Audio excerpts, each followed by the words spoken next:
This section is titled, "The United States Declares War." Key question here is, why did the U.S. join the war? As we read through, we should get a pretty good idea as to why the United States felt the need to get involved in this war after staying out for basically 3+ years. Go ahead and start reading right here. 3 incidents brought the United States into the war. First, in January 1917, Germany announced it would sink all ships in British waters on sight, whether they were hostile or neutral. Second, British agents intercepted the Zimmermann Note.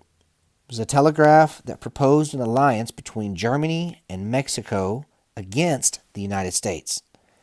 Third, the replacement of the Russian monarchy with a representative government allowed Americans to characterize the war as a struggle of democracies against brutal monarchies.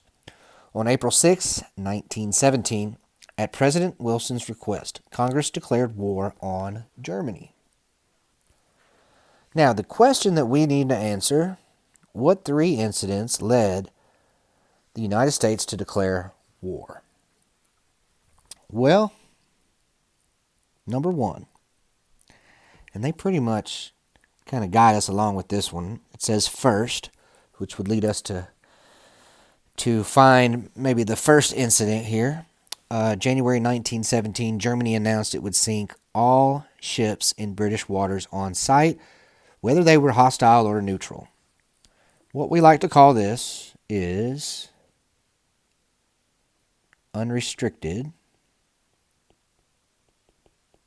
submarine warfare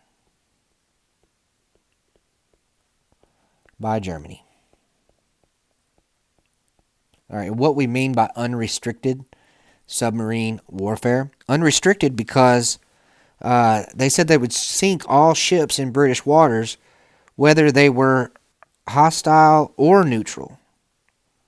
So unrestricted because it doesn't matter if this is a warship, civilian ship. It doesn't really matter. Hostile, neutral. Doesn't really matter the reason why the ship is there or where the ship came from. Any ships in British waters are going to be sunk. So that's where we get the word unrestricted. Submarine, because that's what the U-boats were. They were basically submarines that the Germans would send out to attack ships. So unrestricted submarine warfare by Germany is definitely the first reason.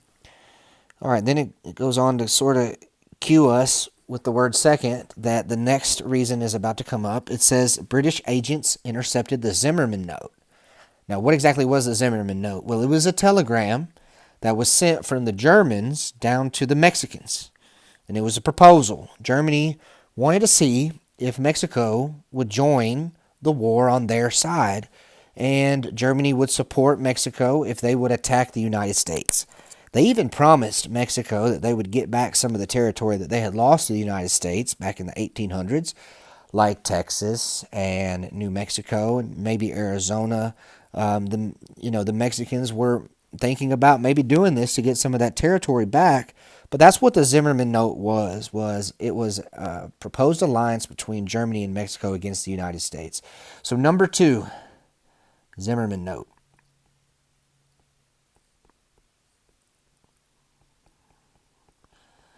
The Zimmermann Note was really the second incident that ended up leading the United States to joining the war. And then the third one had to do with Russia. It says right here, third, which indicates to us that this third reason is coming up. It says the replacement of the Russian monarchy with a representative government allowed Americans to characterize the war as a struggle of democracies against brutal monarchies. So, change of government.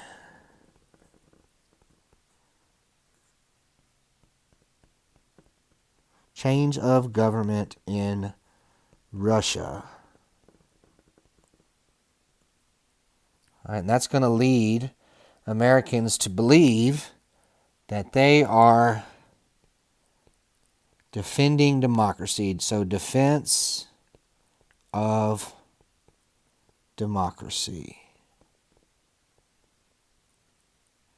So they really felt like the Allies were a side where the governments were all what we call representative governments. So they were governments that represented the people, and that's a lot of times that's in the form of democracy. Unfortunately, as we'll find out a little bit later, Russia is going to go more of a communist route. But at the time, since they had a representative government, I think that people here in the United States truly believed that by defending the Allies, they were really defending democracy.